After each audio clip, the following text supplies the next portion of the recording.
போகிறோன்னா கத்திரியாச்சு சுரக்காய் தொக்கு பண்ண போகிறோம். சுரக்காய் கடையல் பண்ண போகிறோம். வெங்காயம் அரைஞ்சிட்டோம், சுரக்காய் அரைஞ்சிட்டு இருக்கோம். அவ்வளோதாங்க. மழை காலையிலே தூறல் தூத்திட்டு இருக்கு. மணியை பார்த்தீங்கன்னா லேட் ஆயிடுச்சு. மணி 9:05 ஆயிடுச்சு. இப்போ தான் நம்ம சமைக்க ஆரம்பிச்சிருக்கோம். சரிங்களா? இப்போ நம்ம என்ன பண்ண போகிறோன்னா, இன்றைக்கி பார்த்திங்கன்னா நம்ம சுரக்காயை சின்னதாக அரிஞ்சு வச்சுட்டோம். பார்த்திங்கன்னா பிஞ்சு சுரைக்காயாக இருந்துன்னா அப்படி பண்ணால் தாங்க நல்லாயிருக்கும். இப்போ நம்ம இதுக்கு எண்ணெய் ஊற்றிக்கலாம். சட்டி காஞ்சிருச்சு. சரிங்களா? எண்ணெய் ஊற்றிக்கலாம்.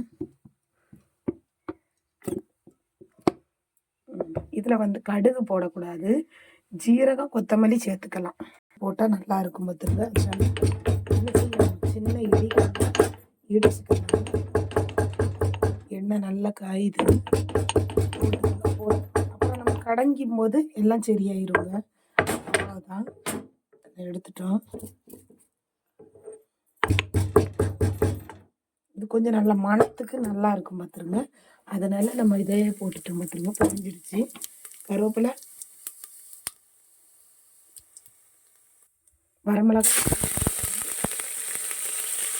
அப்புறம் பார்த்தீங்கன்னா வெங்காயம்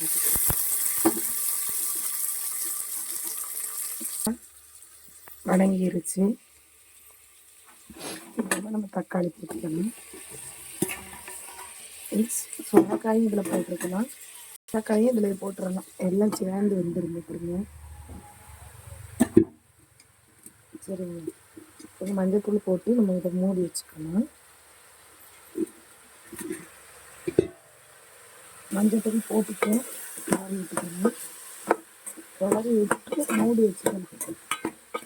நல்லா வந்துடும். பார்த்துருங்க. சரிங்க.